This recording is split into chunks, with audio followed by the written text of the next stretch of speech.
Olá pessoal, meu nome é Sérgio Lino, eu trabalho no Tribunal de Contas do Estado do Rio de Janeiro como assessor da Secretaria-Geral de Controle Externo, área que integra a atividade fim do TCE, que realiza, dentre outras atividades, análise de prestações de contas e auditorias governamentais.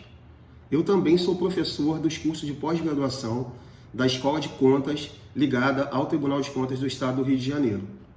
E esse vídeo aqui integra uma iniciativa do TCE de estar mais próximo dos seus jurisdicionados e principalmente da sociedade nesses tempos tão difíceis de enfrentamento da pandemia de Covid-19. Nesse vídeo especificamente, eu vou abordar com mais detalhes a questão da transparência nesses tempos tão difíceis aí de enfrentamento da pandemia. E para começar já falando sobre a temática, abordando a questão de transparência e acesso à informação, eu vou iniciar pela informação, né? É a informação que atualmente, em tempos de quarta revolução industrial e sociedade da informação, ganha uma importância muito grande para qualquer organização, tanto setor privado quanto setor público. E que no setor público especificamente ganha um relevo ainda maior, uma vez que essa informação é insumo, né? Principal insumo para o exercício do controle social, aquele controle exercido pela sociedade sobre os governantes. No nosso caso, a gente, olhando, por exemplo, a Constituição Federal, vamos nos deparar lá no seu artigo 5º, inciso 33, com o direito à informação. Então, tem status constitucional essa questão do acesso à informação, do direito à informação, e também em outros dispositivos constitucionais, caso a gente percorra todo o texto da Carta Magna. Em relação à transparência em si, eu destacaria aqui como principais normativos duas leis.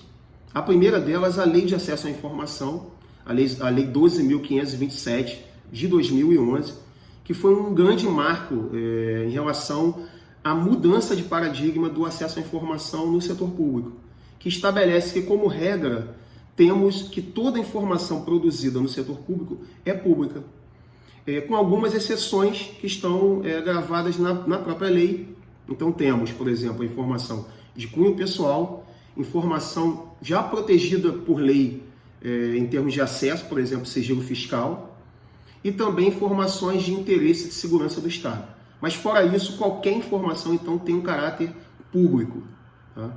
Então essa lei, ela também aborda a informação em dois fatores importantes aí.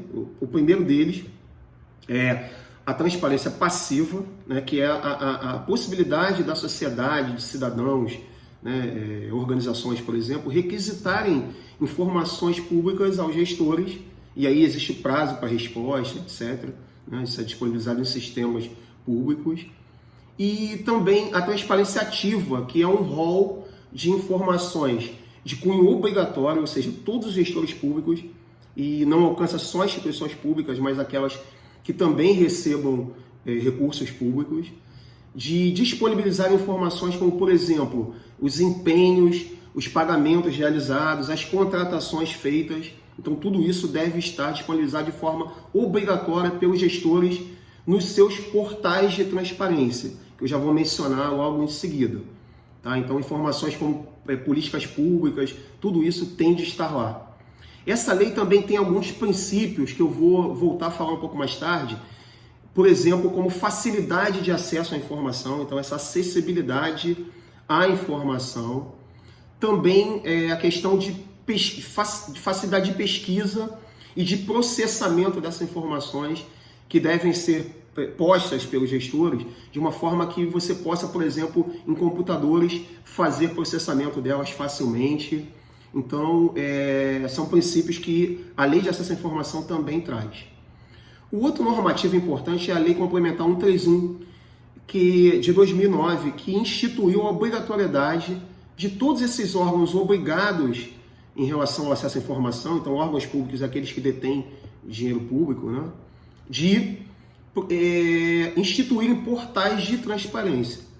Então, esses portais, eles têm todo esse conteúdo que eu falei antes, né? Então, esses são os dois principais normativos que nós temos em tempos de normalidade em relação à transparência pública. E em relação a essa situação de excepcionalidade que nós estamos vivendo e experimentando atualmente, né? Quais são as mudanças em relação à normalidade?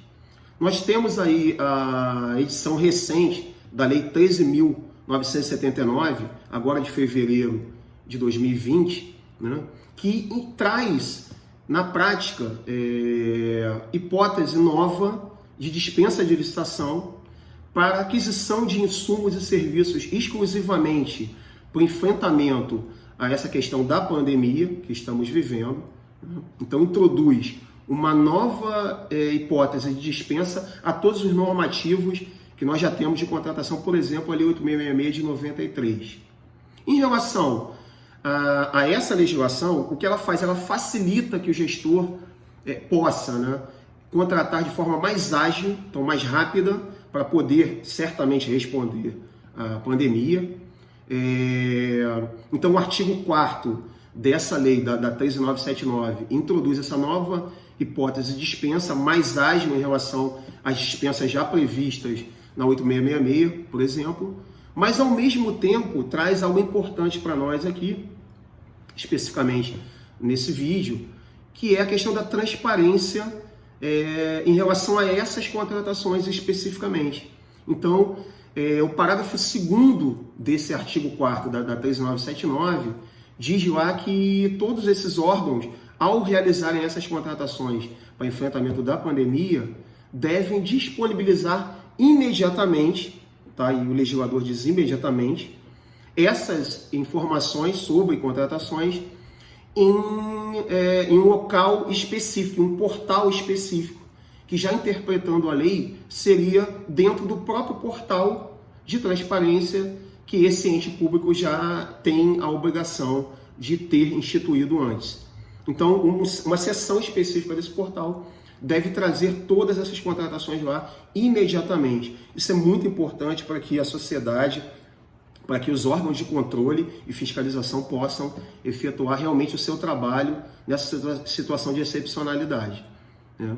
O que temos, então, em relação à possibilidade do gestor não disponibilizar? Não, essa possibilidade ela não existe, eles são obrigados por lei. Então, o Tribunal de Contas vem verificando que, infelizmente, nem sempre isso está sendo cumprido da forma como deveria.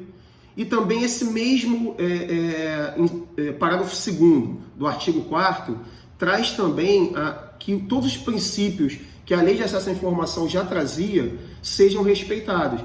Ou seja, que essa informação ela também seja tempestiva, de que ela também seja acompanhada de mecanismos de busca, de pesquisa. Então temos que ter a transparência, eu diria que total e restrita sobre essas contratações, para que a sociedade não assista aí a abusos em relação a esse momento que já é tão difícil para todos. Então, nesse vídeo, a gente abordou a importância dos gestores estarem disponibilizando, eu quero ressaltar aqui para finalizar, essas informações imediatamente, para que tanto a sociedade quanto os órgãos de controle possam acompanhar essas contratações. E eu também destacaria, por fim, a importância da sociedade estar nos ajudando, aos órgãos de fiscalização, nessa difícil missão nesse momento. Uma vez lembrando que o tribunal também está operando em esquema de home office, mas acompanhando muito bem essas contratações. Por fim, eu gostaria de agradecer a todos, cuidem-se todos, vai passar, fiquem em casa.